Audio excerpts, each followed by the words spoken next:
Saudara, kita akan bersama-sama satukan hati di dalam doa.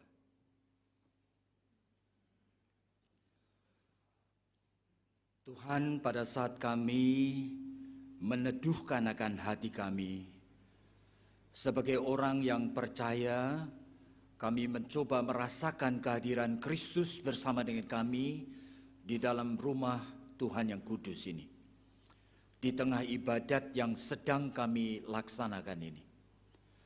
Tuhan, kami ingin supaya Roh Kudus menolong kami, sehingga setiap bagian dari ibadat ini merupakan persembahan hati kami di dalam ketulusan kami kepada Tuhan. Pada saat kami menyanyi, pada saat kami berdoa, pada saat kami membaca firman Tuhan, pada saat apapun juga, termasuk pada saat kami mendengarkan pemberitaan firman Tuhan. Beri kepada kami hati seorang murid, beri kepada kami kemampuan untuk mendisiplin diri sehingga kami boleh memfokuskan pikiran kami kepada apa yang Tuhan ingin sampaikan kepada kami semua. Dan kami percaya bahwa Tuhan menyediakan hal yang memang sesuai dengan rencana kekal Tuhan untuk kehidupan kami secara pribadi dan untuk jemaat ini. Bimbing kami semua oleh karena hanya di dalam nama Tuhan Yesus Kristus, Kepala gereja kami sudah berdoa. Amin. Saudara, di dalam bulan keluarga ini, saya diminta untuk menyampaikan khotbah dengan tema yang menggabungkan antara gereja dan keluarga. Nah, temanya adalah Yesus Kristus, kepala gereja dan kepala keluarga. Jadi supaya kita semua tahu untuk apa kita sebetulnya itu memikirkan mengenai the headship of Christ ini. Jadi Kristus Yesus adalah kepala. Jadi saudara, untuk itu kita akan membaca satu bagian dari Efesus pasal yang keempat. Ayatnya yang ke-8 sampai dengan yang ke-16. Efesus pasal yang keempat, ayat yang ke-8 sampai dengan yang ke-16.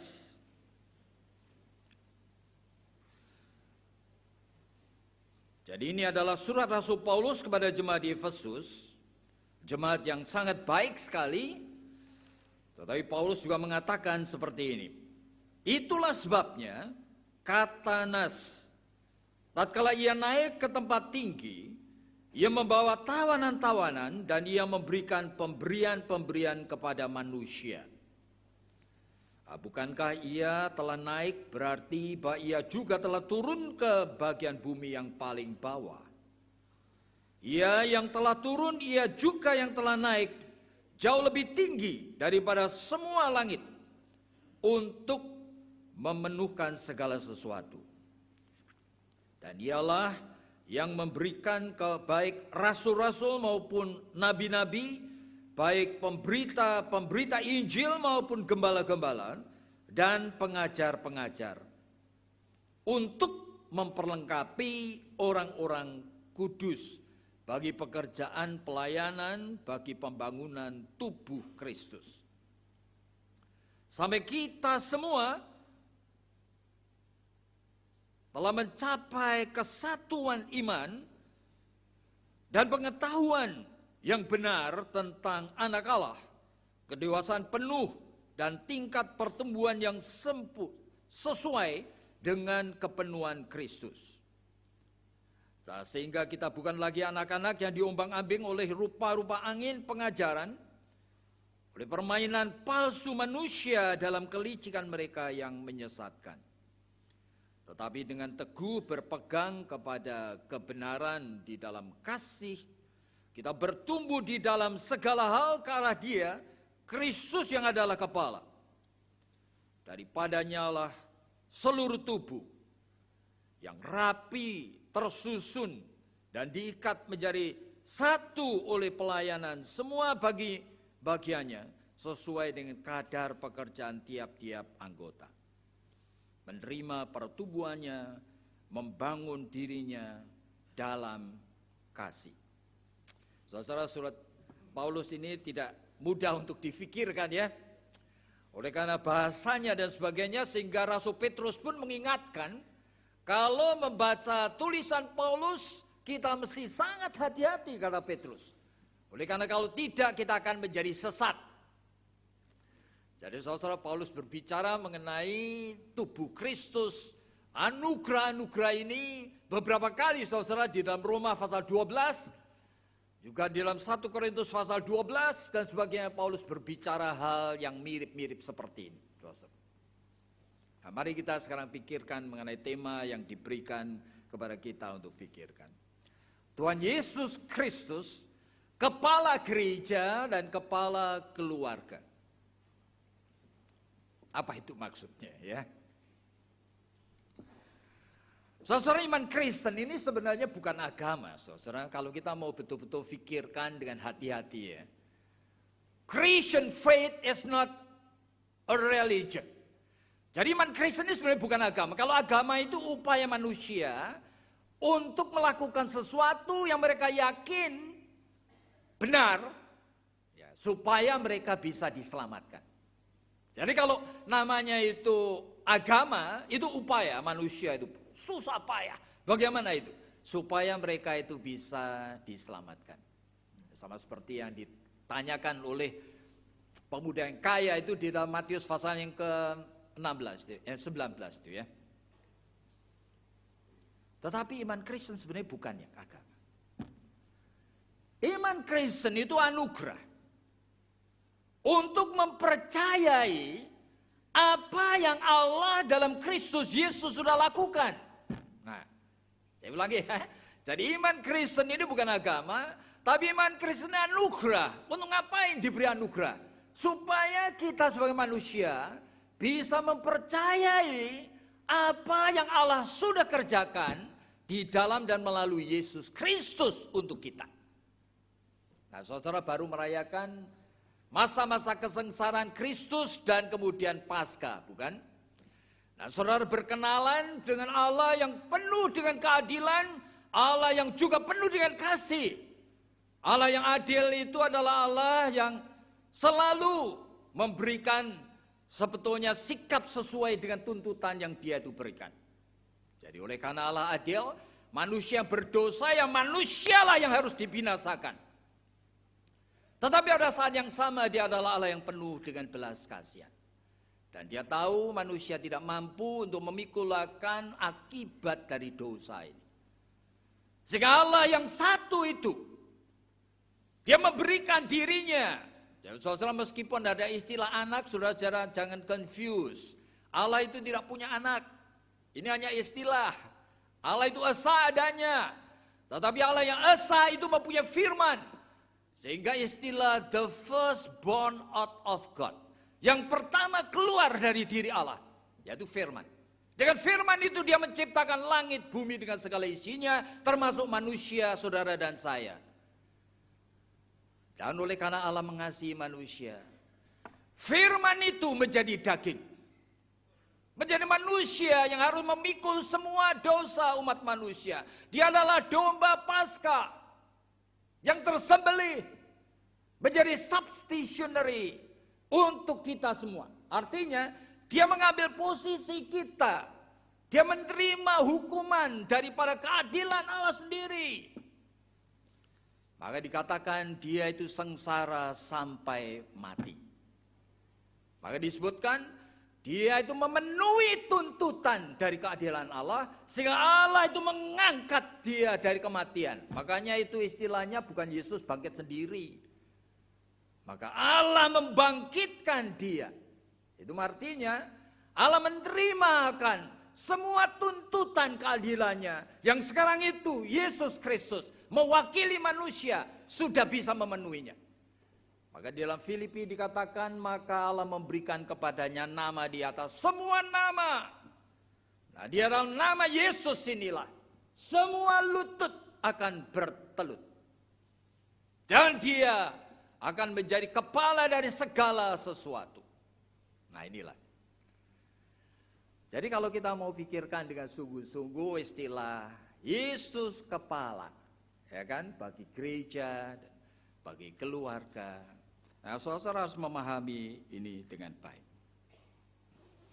Jadi Yesus Kristus dan Allah ini bukan objek saja daripada penyembahan kita. Saudara menyembah Dia, bukan. Ajaib sekali. Oleh karena Dia yang kita sembah ini adalah subjek. Artinya, Dia yang memulai. Dia yang memungkinkan. Dia memberikan kemampuan kepada saudara dan saya untuk menyembah Dia. Dalam Filipi pasal 1 ayat yang ke-6 dikatakan, Dia yang memulai segala sesuatu yang baik. Dia akan menyempurnakannya. Nah, dan Dia itulah yang memberikan kepada setiap orang percaya anugerah-anugerah. Untuk apa? Untuk menjadi bagian dari tubuhnya. Ini ajaib sekali, saudara, tidak ada agama seperti ini ya. Kepada masing-masing diberi anugerah untuk apa? Untuk membangun tubuh Kristus, yaitu gereja di tengah dunia. Jadi gereja itu tidak seperti halnya dengan agama lain punya apa? Tempel atau masjid. Saudara-saudara jangan salah mengerti. Ini adalah tubuh Kristus. Gereja menjadi gereja kalau saudara-saudara itu anggota tubuhnya, itu menurut apa yang kepala tubuh ini katakan. Tapi kalau kepala dari tubuh ini ngomong apa, saudara dan saya tidak nurut, gereja ini tidak berfungsi. Nah, gereja ini ada tangannya, ada kakinya, ada mulutnya, ada lidahnya, ada matanya, ada kupingnya. Masing-masing ini diberikan anugerah yang berbeda-beda untuk membangun keutuhan tubuh. Supaya kehadiran Kristus yang invisible sekarang itu menjadi nyata. Dunia itu supaya melihat bahwa ini kehadiran Kristus melalui siapa? Melalui gereja. Nah inilah makanya dikatakan kalau Yesus Kristus kepala gereja. Nah saudara mengerti. Seharusnya kepala itu yang mengatur semuanya. Kepala yang menentukan semuanya. Tetapi sejarah gereja itu mulai dari abad pertama, kedua itu mulai baik. Setelah itu abad ketiga terus merosot terus. Sampai sekarang itu tidak pernah naik lagi. Maunya sendiri terus. Jadi gereja ini tubuhnya jalan sendiri, saudara. Tanpa kepala memimpin. Jadi mereka itu melakukan segala sesuatu menurut apa yang mereka pikir benar. Benar kacau balau. Apa yang gereja lakukan itu kumpulan daripada berbagai macam kegiatan-kegiatan yang tumpang tindih. Yang kalau kita itu kemudian evaluate dalam waktu 10 tahun hasilnya apa? Oleh karena ternyata tidak menghasilkan hal-hal yang signifikan. Oleh karena apa? Ya tumpang tindih seperti itu. Oleh karena apa? Gereja yang visible dan invisible. Itu artinya yang invisible itu gereja seluruh dunia itu. Katolik namanya. Katolik bukan gereja Katolik. Ya kan? Gereja yang ini. Itu sebetulnya menyatu Kristus kepalanya. Yang invisible ini. Di dalam gereja lokal masing-masing ini. Kristus kepalanya.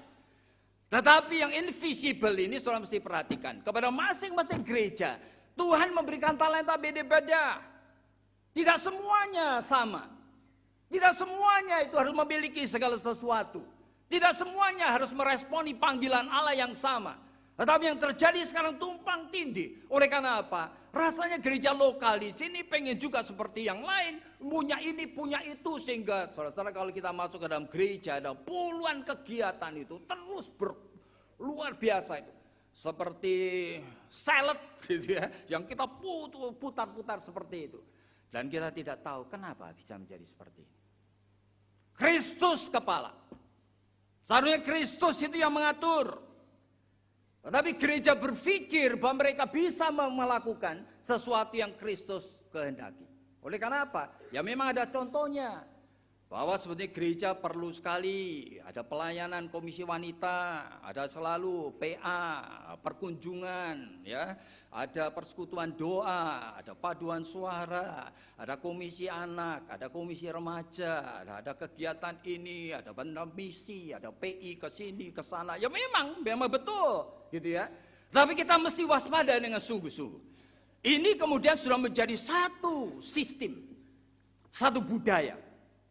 Yang kita pikir kita bisa persembahkan kepada Tuhan. Dari minggu ke minggu, dari minggu ke minggu.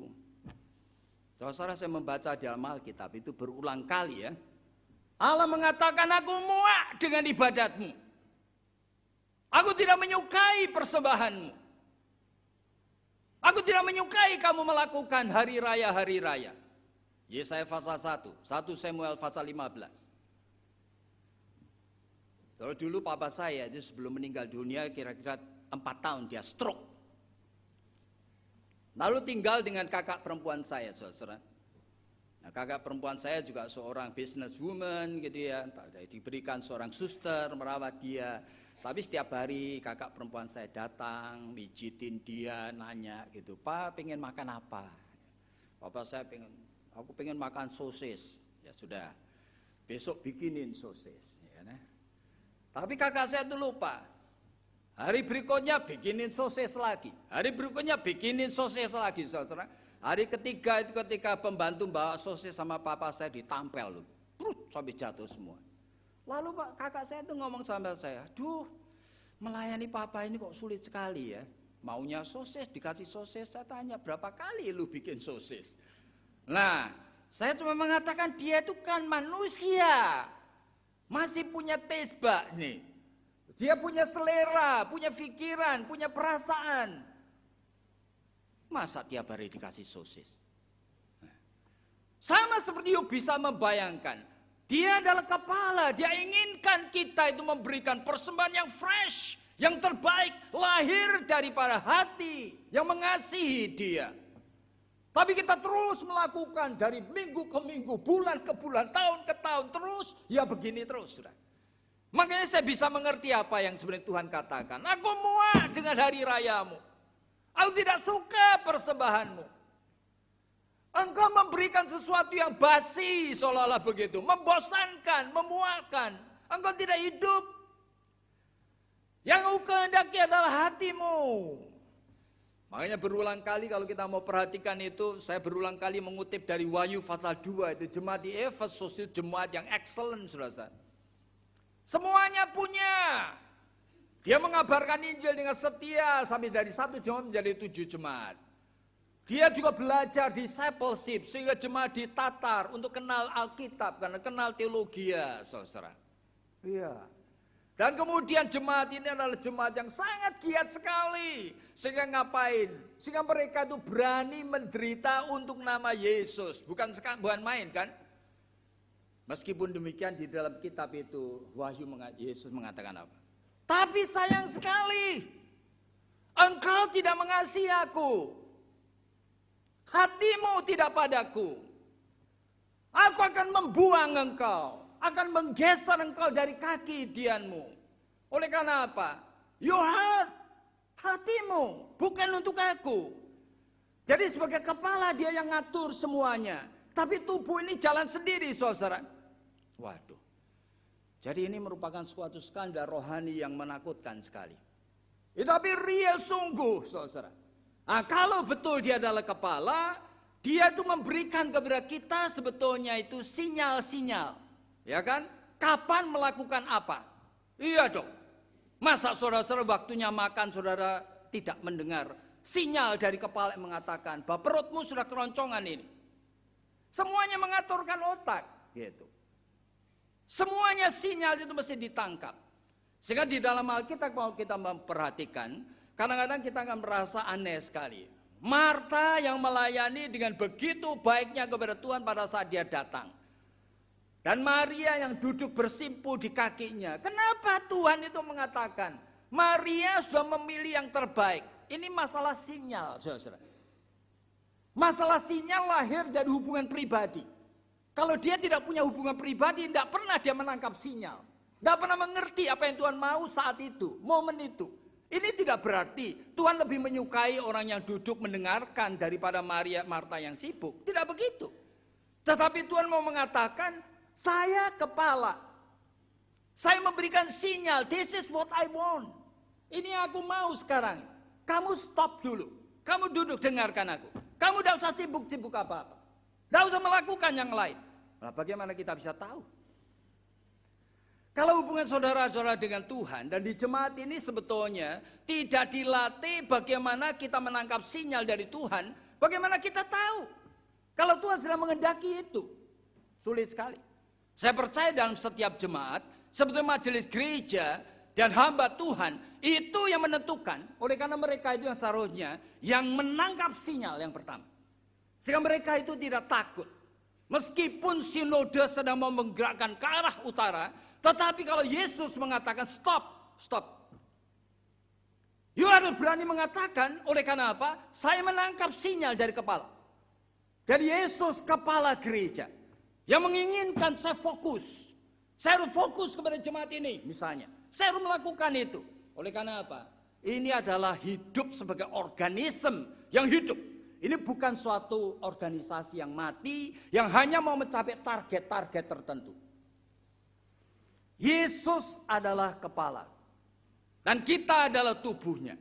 Nah kita diatur.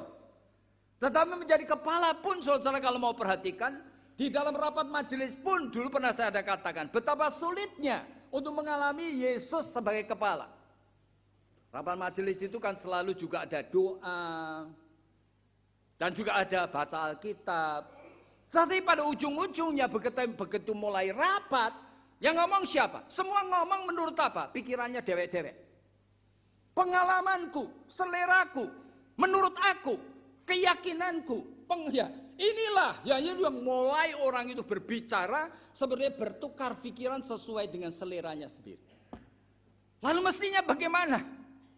Saudara, makanya saya kan pernah katakan hal ini itu barangkali kalau saya katakan akan membuat beban. Nah, saya bukan membebani akan pendeta di sini dan majelis gereja, tetapi saya ingin kita bersama-sama memulai mengerti.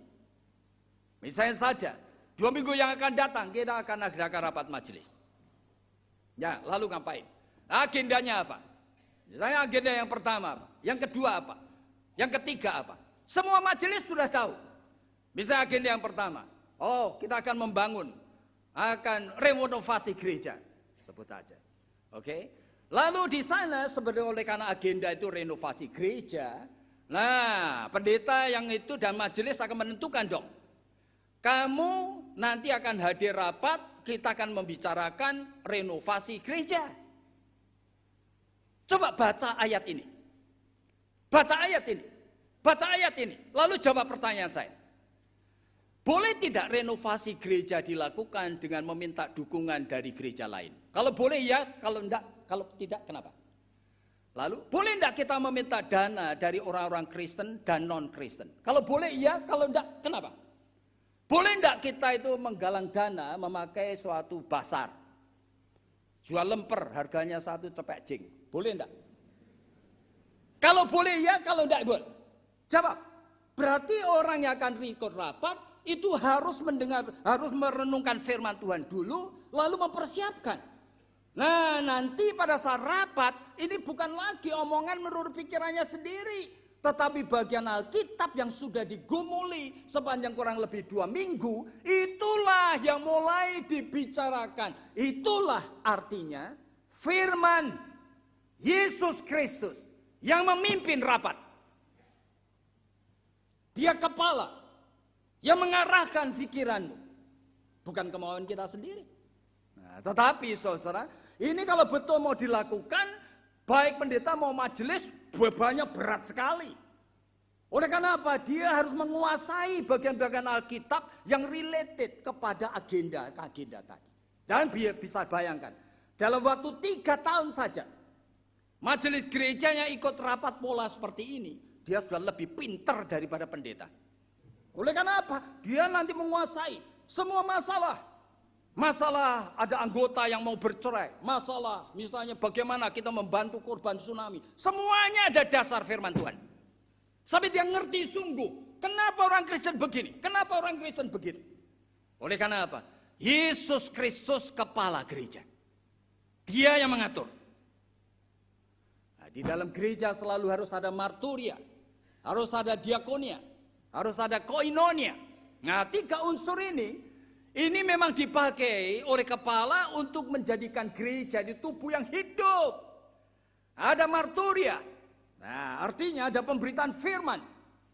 Pemberitaan firman itu seharusnya dari Yesus. Sehingga pendeta itu bukan pemberita firman. Jadi kalau saudara mendengarkan firman itu firmannya Yakobus Sabda, saya pendosa besar sekali saudara. Saya harus menjadi orang pertama mendengarkan firman yang saya cuma sampaikan hari ini. Saya sudah seminggu penuh.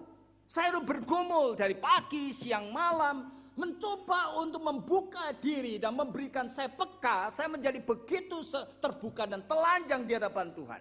Sehingga ngapain? Sampai Tuhan mulai menyentuh. Dan apa yang Tuhan titipkan kepada saya, itulah yang saya beritakan. Paulus juga begitu, Petrus juga begitu. Nah, marturia ini bukan pemikiran dari manusia. Dia harus sumbernya dari kepala. Tetapi saudara, saya saksikan bahkan banyak hamba Tuhan untuk menjadi pendengar dari Tuhan yang pertama aja sulit sekali. Saya mengajar di sekolah teologi lebih dari 30 tahun saudara. Saya mengerti sekali sulitnya. Oleh karena apa? Oleh karena mendengar firman Tuhan harus berpikir dengan apa?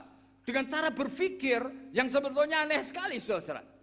Oleh karena dia itu harus berpikir dengan pikiran praktikal, tapi dia harus berpikir juga dengan pikiran theological. Dia juga harus berpikir dengan pikiran experiential. Artinya apa? Makanya kalau hamba Tuhan menangkapnya cuma praktikal, maka ini khotbah itu menjadi pincang saudara. Tuhan memberikan 100%, yang dia tangkap cuma 5%. Yang diberitakan kepada jemaat 5%. Jadi praktikal ini, oh Tuhan ingin supaya kamu menginjili. Atau ingin membantu korban tsunami. Ini praktikal toh. Tetapi tidak boleh begitu. Kita harus theological. Nah, theological. Kenapa Tuhan menyuruh itu? Bagaimana yang membuat Tuhan menyuruh itu? Berdasarkan apa kita bisa melakukan itu? Sejauh mana kita terlibat dengan itu? Kenapa Tuhan menginginkan ini? Wah, ini masalah teologi ya. Saudara terpaksa bergaul dengan Tuhan yang hidup ini, yang misterius sekali. Saudara terpaksa menangkap aspek-aspek tertentu yang selama ini saudara tidak pernah pikirkan sebelumnya. Di mana Tuhan berbicara kepada saudara dan aspek itu. Baru yang ketiga, setelah ngerti ini pun, you mesti tanya kepada dirimu. Kalau aku beritakan ini, kira-kira bagaimana sih jemaat bisa mengalami dan merasakan? Bagaimana mereka bisa mengalami? Apanya yang bisa membuat mereka mengalami? Wah, ini itu merupakan suatu paket yang setiap minggu saya gumuli dari minggu ini bertahun-tahun, berpuluh tahun. Tidak pernah saya merasa mendapatkan sesuatu yang full. Jadi saya bisa mengerti. Inilah Allah yang hidup. Jadi kepala ini, dia menginginkan adanya marturia. Tapi dia juga inginkan adanya diakonia. Nah, diakonia ini pelayanan. Tapi pelayanan sesuai dengan maunya dia. Tidak berarti kalau semua gereja sedang mendukung tsunami di Aceh atau Yogyakarta, saudara mendukung tsunami Aceh dan Yogyakarta. No. Ini timingnya. Bagaimana saudara bisa mengerti bahwa Tuhan mau? Nah, saudara, ini menjadi suatu masalah. Kalau kita tidak biasa bergaul dengan Tuhan, ini kepekaan seperti ini saudara tidak akan tahu. Ini cerita saja ya. Ada seorang pemuda pulang kerja shift malam hari. Pulangnya jam 11:30 malam. Kebetulan hujannya lebat sekali saudara. Di freeway dia lewat gitu melihat ada mobil mogok. Ada seorang perempuan black yang lagi berdiri di sana gini. Minta bantuan. Dia sudah lewat nih. Tapi balik lagi dia. Kemudian tanya, "Do you need any help, ma'am?" "Yes, mobilku mogok. Bisa saya nunut?" "Oh ya, please, come." Sama pemuda ini dibawa sampai kemana? Ke pom bensin. Dia mengatakan, "Enggak, tolong hantar aja saya ke rumah, dekat-dekat sini." Lalu sambil jalan dia tanya, "Anak muda, siapa namamu?" "Oh," sebutkan. "Apa saya boleh tahu alamatmu?" "Oh yes. I really appreciate. I really thank you." Lalu dicatat semua. Seminggu kemudian si pemuda itu menerima satu paket gede sekali. Yaitu TV berwarna yang paling besar. Lalu ditulis di sana itu. Dari Mrs. Nat King Cole. Kenapa? Pada malam itu mobilku mogok. Tidak ada satu orang pun yang menolong aku. Aku harus pulang ke rumah menunggui suamiku Nat King Cole yang sedang dying. Aku ingin mengucapkan terima kasih kepadanya. Aku tidak tahu caranya. Please accept my small gift. yaitu TV berwarna gede. Saya tidak mengatakan saudara membantu orang supaya dapat TV. Tapi ini, hati nurani, itu tidak semua orang bergerak. Nah, saudara mempunyai pertimbangan-pertimbangan. Jangan-jangan dia nanti itu wanita nodong segala. Jangan-jangan mau apa? Ini black, jangan-jangan apa? Waduh. Pikiran kita macam-macam. Saudara mau membantu pengemis di pinggir jalan aja. Pikiran saudara itu, saudara melakukan yang namanya self-talk. Terus-menerus ini. Perlu enggak, berapa? Ya 1.500 atau ya kan 100 saja atau berapa? Nah, perlu sekali saudara bergaul biasa dengan Tuhan. Sehingga dengan bergaul biasa dengan Tuhan, saudara nanti tahu diakonia. Tuhan inginkan gereja ini hidup. Ya, melalui gereja itu orang-orang di seluruh dunia itu melihat kebaikan daripada Allah. Melalui gereja supaya dunia itu melihat ada pengharapan. Pengharapan itu apa? Untuk mengatasi dosa. Tidak ada hope. Saudara. Tetapi orang-orang percaya itu harus mengalami lebih dulu pengampunan. Mengalami dulu kemenangan iman. Tapi kalau tidak mengalami pengampunan dan kemenangan iman, saudara tidak pernah mengerti perlunya dunia itu. Membutuhkan akan pengharapan untuk pengampunan dosanya. Tidak mungkin mengerti. Nah, bagaimana saudara mengerti? Yaitu saudara sendiri mulai dengan pengalaman diampuni Tuhan. Saudara kan baru melewati masa-masa Jumat Agung. Nah, saudara, pertanyaan selalu muncul itu. Apa betul kita berterima kasih sih untuk kesengsaraan Kristus Yesus? 90% orang Kristen tidak berterima kasih dengan sungguh-sungguh. Kenapa? Tidak merasa dirinya cukup berdosa. Sehingga itu merupakan sesuatu tradisi yang kita lakukan dari tahun ke tahun, ya gitu-gitu terus. Tetapi tidak merasa dirinya itu terlalu berdosa. Sehingga rasa terima kasihnya untuk pengorbanan Kristus dikit sekali, saudara. Hanya orang yang sebetulnya sudah mendapatkan karunia kesadaran dosa. Nah ini. Sampai reformator Luther itu mengatakan kalimat seperti ini. Semakin aku bergaul dengan Tuhan, semakin aku tahu satu hal ini. Semper justus et peccator. Artinya apa? Aku ini adalah orang yang terus menerus orang saleh tapi juga pendosa. Aku jatuh bangun terus dalam dosa. Semper justus et peccator. Aku pendosa meskipun aku juga orang yang bisa diselamatkan. Aku tidak berlayak untuk bisa melayani Tuhan. Tetapi orang yang mendapatkan pengampunan seperti ini, dia akan mengerti dunia itu dalam kegelapan. Gereja didirikan Kristus supaya dunia punya pengharapan. Ada pengampunan dosa. Nah, seringkali kita tidak waspada bahwa dalam diri kita itu kita menyimpan lapis-lapis dosa yang luar biasa sekali. Fyodor Dostoyevsky itu pernah mengatakan kalimat seperti ini. In the reminiscence of every human heart. Itu artinya di dalam kedalaman lubuk hati yang kita bisa recall. Itu reminiscence. Dalam lubuk hati manusia yang kita masih bisa ambil. There is something, selalu ada sesuatu, secret. That one cannot reveal except to his friend. Seorang yang mempunyai rahasia, tidak mungkin dia akan singkapkan rahasia itu. Kecuali kepada sahabatnya. Even though in secret. Meskipun begitu hati-hati dia. Tetapi dia masih koma. But there is something more. That one cannot reveal. Except to himself. Tetapi masih ada lagi secret. Yang manusia simpan. Dia tidak mungkin ceritakan pada temannya. Dia hanya bisa ceritakan kepada dirinya sendiri. Tetapi masih koma lagi Dostoyevsky ini. But there is something else. That one cannot reveal even to himself. Bahkan masih ada secret lagi yang manusia simpan. Yang dia tidak mungkin ceritakan kepada dirinya sendiri bahkan. Kenapa? Saking busuknya, saking eleknya. Saudara tidak pernah tahu? Banyak orang memikir, saya bukan pendosa, saya bukan penjina. Oh ya? You nonton TV, ada adegan ranjang dan kamu itu tidak matikan TV-mu, kamu penjina. You mengatakan aku bukan pembunuh. Dan you suka nonton film itu bunuh-membunuh, kamu adalah pembunuh. Oleh karena apa? Yang dinilai Tuhan itu bukan perbuatan ininya, hatimu, pikiranmu. Sehingga dalam Matius pasal 5 ayat 27, jikalau engkau melihat seorang perempuan dan engkau tidak melakukan perzinahan sekalipun dengan dia, tapi dalam hatimu ada keinginan, kamu perzina. Makanya Yakobus pasal 2 itu mengatakan kalimat baik. Ada orang yang bisa memenuhi semua hukum, tapi melanggar satu. Sama aja melanggar semuanya.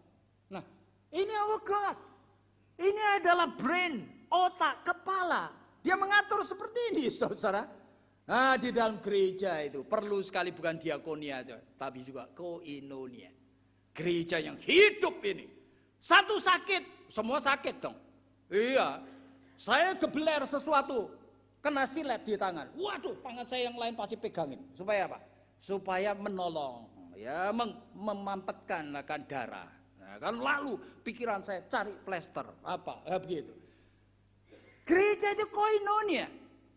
Satu orang mengalami kesulitan, semuanya itu harus merasa. Bukan hanya kita itu datang membawakan apel, lalu aku sudah doa, ya sudah. Mikir pun enggak. Seksi-seksi daripada apa? Perkunjungan, orang perkunjungan rumah sakit, apa semuanya ngomong kosong semuanya. Kenapa? Semuanya seperti bukan dari hati yang mencintai. Yang hanya melakukan begitu oleh karena apa? Ya memang tugasku, kewajibanku. Dan aku sudah melakukan ini sebagai obligation, mengatasi guilty feelingku. Aku orang Kristen, aku orang beragama, harus melakukan begini. Waduh, kepala otak ini mengatakan no. You harus saling mengasihi. Yohanes pasal 13 mengatakan, jika kamu tidak mengasihi, dunia tidak bakal tahu. Kamu adalah muridku. Nah inilah, makanya dikatakan Yesus Kristus kepala gereja. Ini diteruskan masih banyak gitu saudara. Lalu sekarang pertanyaan, dia juga kepala rumah tangga. Apa hubungannya ini? Nah, saudara harus hati-hati di sini. Tuhan itu membangun dua lembaga. Cuma dua tok. Yang pertama itu dalam Kejadian pasal 1, dia yang membangun lembaga pernikahan dan keluarga. Ya kan? Maka Allah itu berkata, mari kita menjadikan manusia sesuai dengan peta gambar kita. Maka Allah menciptakan laki dan perempuan, lalu memberkati, lalu memberikan mandat. Berarti Allah membangun keluarga. Iya. Lalu setelah itu dia membangun gereja. Saudara lihat dalam Matius pasal 16. Di atas iman seperti inilah aku akan membangun gerejaku. Dan kepadanya aku berikan kunci yang menentukan mati hidup manusia. Surga dan neraka. Luar biasa sekali. Nah, sekarang sudah perhatikan. Jadi dia membangun keluarga, dia membangun juga gereja. Mana lebih dulu? Keluarga. Kenapa keluarga? Oleh karena saudara, di dalam keluarga manusia dilahirkan, di dalam keluarga manusia dipersiapkan menjadi manusia seutuhnya. Nah, manusia seutuhnya ini yang bisa siap menjadi anggota tubuh Kristus, gereja. Jadi kalau di dalam rumah tangga, manusia tidak dipersiapkan menjadi manusia seutuhnya, dia tidak bisa dia menjadi seorang anggota jemaat, anggota tubuh Kristus yang baik. Ya, saudara bisa membayangkan aja. Kalau dia tidak menjadi manusia seutuhnya, itu artinya dia tidak punya emotional intelligence. Misalnya ini hanya istilah yang disebutkan oleh Daniel Goleman ini. Yaitu kemampuan untuk bisa beradaptasi. Kemampuan untuk bisa menyesuaikan diri. Kemampuan untuk bisa menangkap akan pikiran orang lain. Kemampuan untuk bisa menempatkan diri dan menjadi kehadiran yang menstimulir pertumbuhan orang lain. Nah ini emotional intelligence. Nah, saudara. Jadi kalau manusia yang seutuhnya ini tidak dibangun dalam rumah tangga, dia di gereja menjadi apa? Dia menjadi penonton. Di gereja cuma datang hari Minggu, 99% orang itu cuma jadi penonton. Kalau diadakan penataran, tidak mau ikut.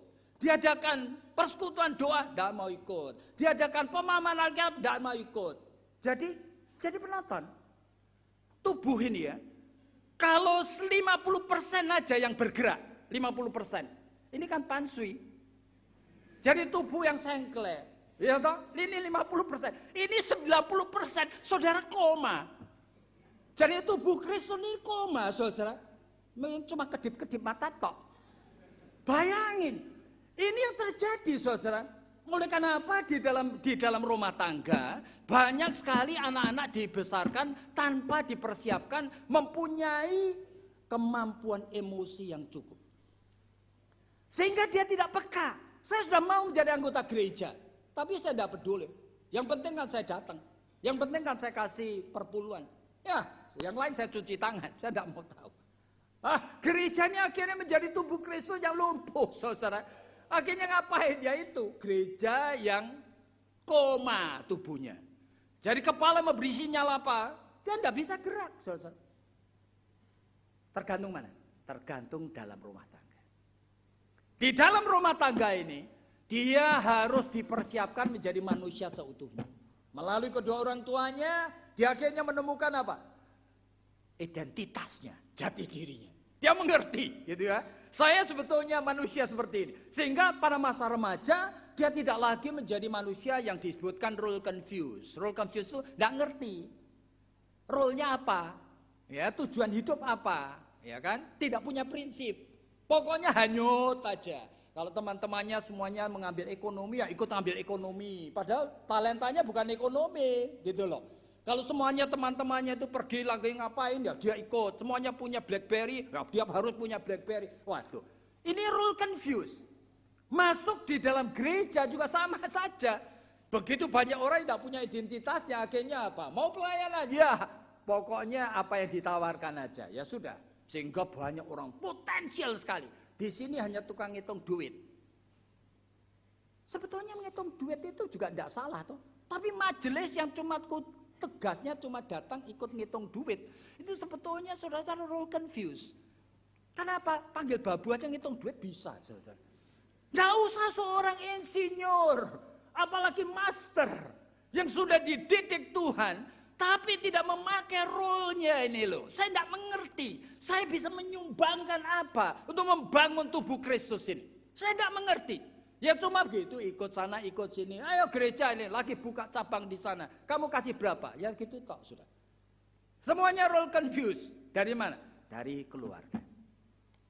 Sehingga di dalam rumah tangga, itu seharusnya rumah tangga orang yang mau menikah, seharusnya mereka itu ya orang dewasa gitu ya.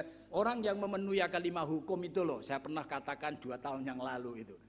Jadi manusia yang menikah itu harusnya manusia yang memenuhi hukum alam, hukum kewajaran hidup. Manusia yang berani menikah adalah manusia yang memenuhi akan hukum hati nurani. Ya kan, yang ketiga memenuhi hukum kedewasaan. Yang keempat memenuhi hukum kesehatan jiwa. Kelima baru memenuhi hukum Allah. Ya, contohnya ya.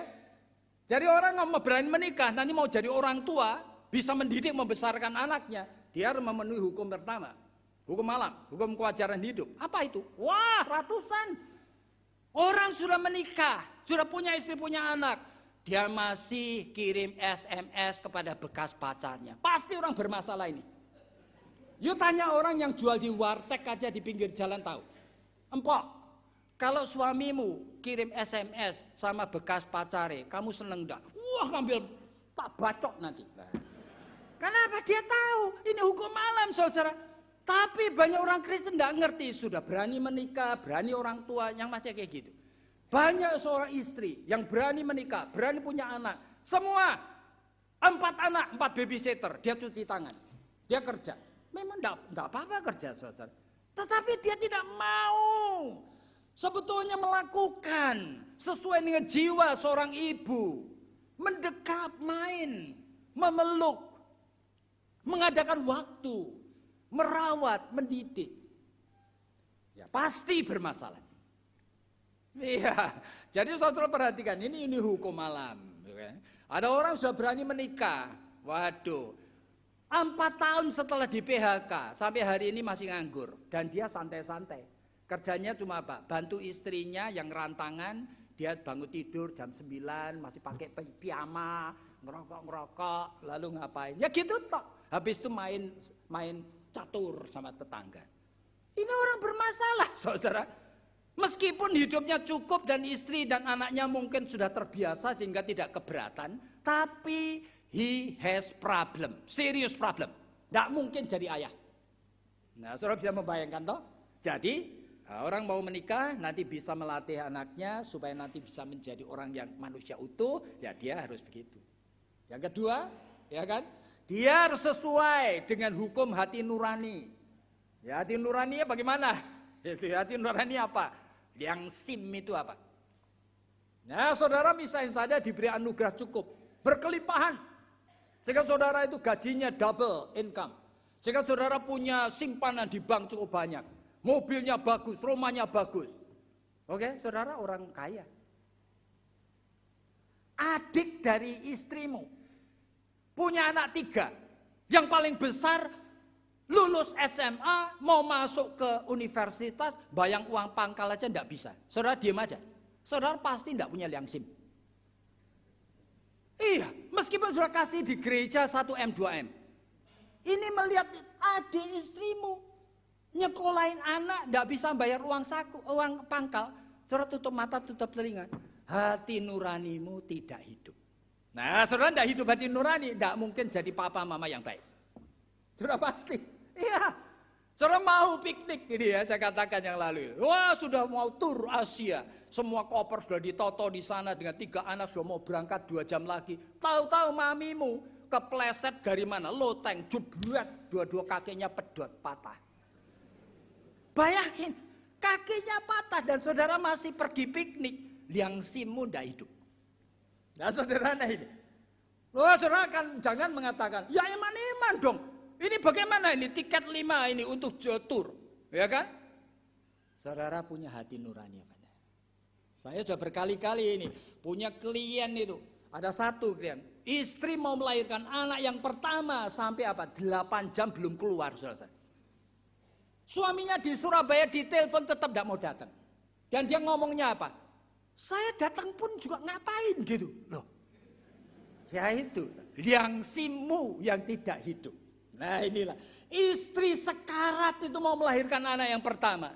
Dan kamu santai-santai di sana dan kamu pakai logika ini. Aku datang pun kan tidak bisa ngapa-ngapain. Waduh. Datang ansih itu yang penting.